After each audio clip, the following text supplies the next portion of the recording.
Being followed. It's one of the most chilling feelings you can experience. It starts as just a hunch.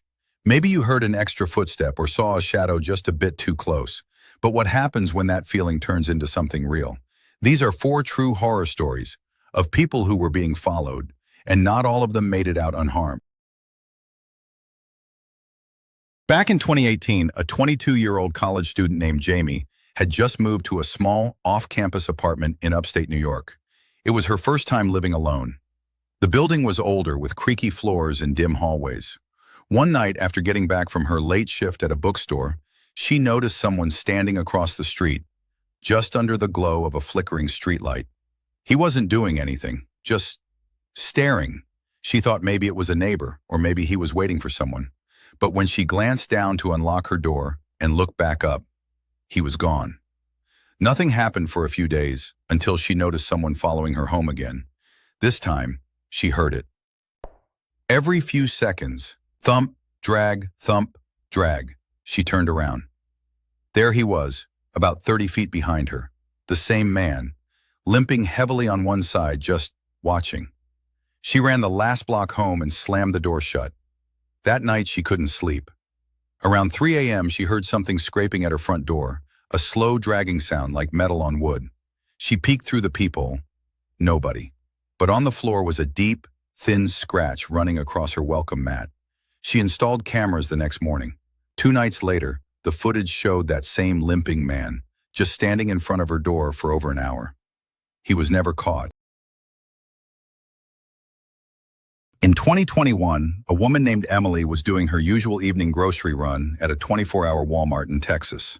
She remembered the man clearly, early 40s, greasy baseball cap, pushing a cart with nothing in it.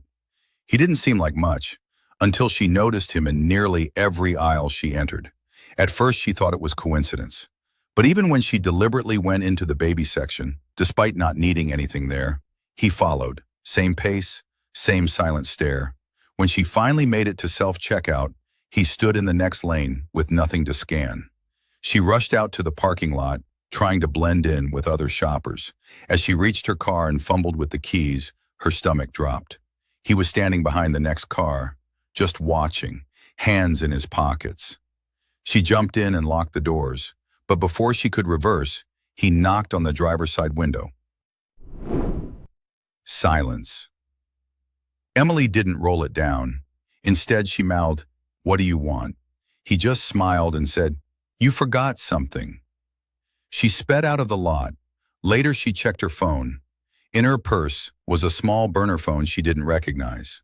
When she powered it on, it had one message: "See you next time." A man named Derek, 28, used to go hiking alone in the mountains of Oregon. He knew the trails well, especially the quieter ones tourists didn't visit. One foggy morning, he set off early. About 2 miles in, he noticed someone a few yards behind him. At first, he assumed it was another hiker, but they never passed, never spoke, and kept exactly the same pace, always a few yards behind. He stopped to tie his shoe. They stopped. He took a sip from his bottle. So did they. It continued for 3 hours. Eventually, Derek tried to confront them. He turned around and called out, "Hey, you good?" The figure didn't answer, just stood there. When Derek stepped closer, the person suddenly darted into the woods. Later, when Derek made it back to his car, there was something tucked under the windshield wiper. A small, dirty Polaroid photo of him on the trail, taken from behind. The timestamp? Exactly 30 minutes earlier. In 2020, a man named Ryan was driving across Nevada and decided to stop at a roadside motel. It was almost empty, just him, the clerk, and maybe one other guest. At 2 a.m., he was woken up by loud footsteps outside his room. Then a knock, not loud, but fast and constant. When he asked, "Who is it?" no one answered. He looked through the peephole, nothing. Then, the knock started on the next room, then the next. Ryan peeked through the curtains. The man knocking was dressed like a delivery driver, but was barefoot, and staring at each door like he was trying to hear something. Ryan decided to wait it out. At 3:42 a.m., the fire alarm suddenly went off in the building. Everyone had to evacuate.